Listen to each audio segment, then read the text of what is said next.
ప్రజాస్వామ్యంలో ప్రజల ఆశలకు ఆకాంక్షలకు స్వరాన్నిచ్చేవి, వాటి సాధన కోసం కృషి చేసేవి రాజకీయ పార్టీలే. దేశం ఎదుర్కొంటున్న వివిధ సమస్యలపై అధికార విపక్షాల మధ్య నిరంతరం సాగే చర్చ ప్రజాస్వామ్యాన్ని పరిపుష్టం చేయాలి. మొత్తం మీద సమాజాన్ని అభివృద్ధి దిశగా తీసుకుని వెళ్ళాలి.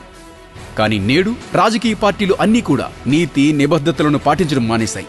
ఏ పార్టీ చరిత్ర చూసినా అవినీతిమయం. ఎవరూ ఎలాంటి పారదర్శకమైన పాలనను అందించే స్థితిలో లేరు. పార్టీల విపరీత పోకడల ఫలితంగా నేడు ఎన్నికల ప్రక్రియ అత్యంత ఖరీదైన వ్యవహారంగా మారిపోయి, నల్లధనం ప్రభావం ఎక్కువైపోయి దేశ ఆర్థిక వ్యవస్థ జవసత్వాలను తలక్రిందులు చేస్తున్న పరిస్థితిని మనం చూస్తున్నాం. వీటన్నింటి నేపథ్యంలో కేంద్ర సమాచార కమిషన్ రాజకీయ పార్టీలు ప్రజలకు జవాబుదారీ కావాలి అని తీర్పిచ్చింది. ధీరుభాయ్ అంబానీ నుండి నేడు గాలి జనార్దన్ రెడ్డి వరకు రాజకీయాలను ఉపయోగించుకుని వారి వ్యాపార సామ్రాజ్యాలను ఎలా విస్తరించుకున్నారో జగమెరిగిన సత్యం. అంటే నేడు రాజకీయాలను అంతర్గతంగా శాసిస్తున్నది పారిశ్రామిక వర్గాలే.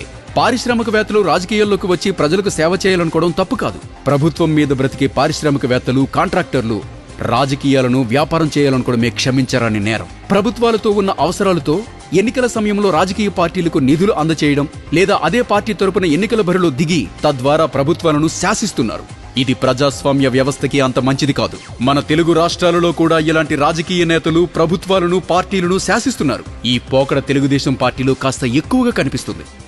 వీరు పార్టీలకు ఇబ్బడి ముబ్బడిగా నిధులు ఇస్తూ ఆ పార్టీ అధికారంలోకి వచ్చిన తర్వాత ప్రజలను వాళ్ల పాపాన వాళ్ళను వదిలేసి ప్రభుత్వంతో తమ పనులు చక్కపెట్టుకుంటూ ప్రజాస్వామ్య వ్యవస్థకి గొడ్డలి పెట్టుగా మారారు.